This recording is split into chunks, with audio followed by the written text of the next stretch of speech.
So leaks have come out for the upcoming Dragon Ball Super Manga Chapter, featuring some very interesting twists and very interesting, I guess, character moments coming up in the manga chapter, and something very interesting happens to MORO. So the whole thing is interesting. Yes, I am using that word quite a few times. I think it is because so far this whole arc, this prisoner arc, Galactic Patrol prisoner arc, has been, in my opinion, the best stuff Toyotaro has ever written. Now, we'll see how the anime adaptation does when that comes. So I want to go ahead and get into some of this stuff.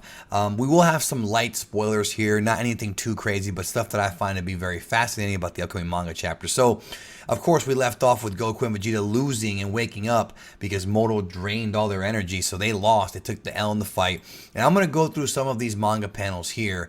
I don't have translations for these yet, so I can't really translate them, but essentially they wake up and they're concerned about what's going on with Planet Namek and what's going on with the Namekians that are fighting MORO, because the Namekians, if you remember, they fused together and MORO just ate them up. Like, it wasn't even an issue here. Of course, the concern is the Dragon Balls, and as of right now, we're still not entirely sure what MORO's end game is with the Dragon Balls, but I think we are going to find out in this upcoming manga chapter. Remember, I don't have translations yet, but we will have I will drop a full manga review when I get it.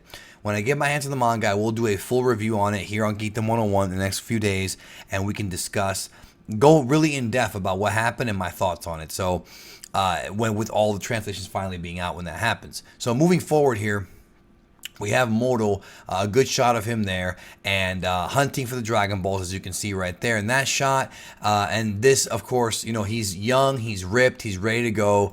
And Vegeta, of course, wants to get back into the battle. Now, we already saw that one.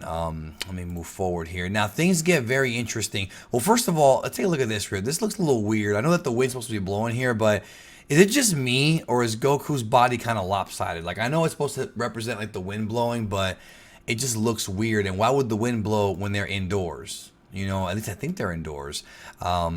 A little bit of a weird look there, but that's okay.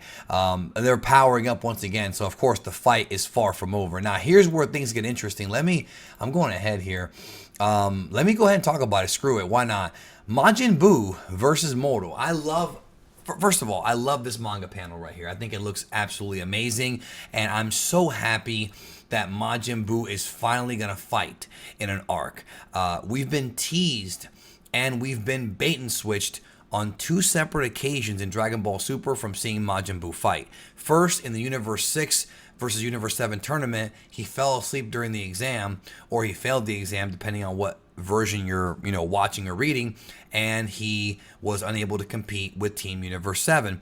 And then in the Tournament of Power, Toriyama chose to kind of bait and switch the audience and take him out because he fell asleep again and replace him with Frieza, which would of course lead to a very interesting story with Frieza aligning himself with his enemies, and that would of course lead into the events of Dragon Ball Super Broly, when Frieza would be the one to bring Broly and Paragus to Earth to square off against Goku and Vegeta. But here we are seeing Majin Buu battling MORO, and he's connecting on MORO. Now, I know what a lot of y'all are thinking right now. You're probably thinking, how in the hell can Fat Majin Buu, Mr. Buu, how can this guy compete with MORO? We've seen Buu, obviously at one time in Dragon Ball, he was the most threatening villain they ever faced way back, but nowadays Goku and Vegeta and their god power have surpassed Majin Buu indefinitely. I mean, don't forget that Beerus, mopped the floor with Buu, but Super Saiyan God Goku was not that easy to beat, and that was way, way back in Battle of Gods. So without question, Goku and Vegeta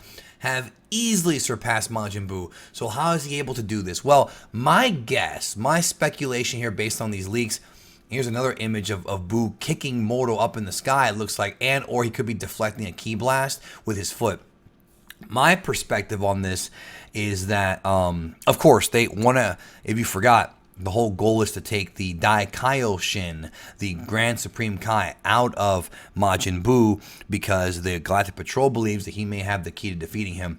But those of you wondering how Buu is able to do this, I don't have an answer for you, but my best guess, here's another shot of him punching MORO hard. big right hand, big hammer fist, is because he's probably using magic. I'm willing to bet that Moro's magical ability that he uses to absorb the power of his opponents, like he did with Goku and Vegeta, thus preventing them from transforming, my guess is that he's going to be doing, trying to do this to Majin Buu, but it does not work because remember, Majin Buu is a being that is composed of a lot of magic, or it's possible that possibly the Daikaioshin, who is still inside of Majin Buu, as far as we know, is somehow granting Buu the ability to neglect or deflect the powers of Moro for absorbing, your energy and your power. Either way, it looks like Buu, who is, like I've said before, significantly weaker than Goku and Vegeta, it looks like Buu here is really doing better against Moro than anybody else that's fought him so far. And I do like that because it gives the other characters besides Goku and Vegeta a chance to shine. I know a lot of folks wanted Gohan to get the spotlight. Android 17 and Frieza obviously got a lot of it in the previous arc. And actually Gohan did too in the manga version of that arc. But based upon these images that have come out, it looks like Moro looks like he's in deep trouble. I mean, he's over here sweating, got the vein going. This dude, Majin Buu may be the key to defeating Moro. And the only thing that I'm questioning is, this can't possibly be the end. I refuse to believe that Buu's just going to come in and beat this guy and we're done. There has to be more twists and turns. The story has to continue because it wouldn't make sense if Buu just beat him and then we're done with the arc. I mean, there's got to be more to it than that. But it looks like Buu may have the key. He may be the being to defeat Moro. Here we have Moro powering up. I'm not really entirely sure what this is back here. It looks like it could be from afar one of the Namekian structures.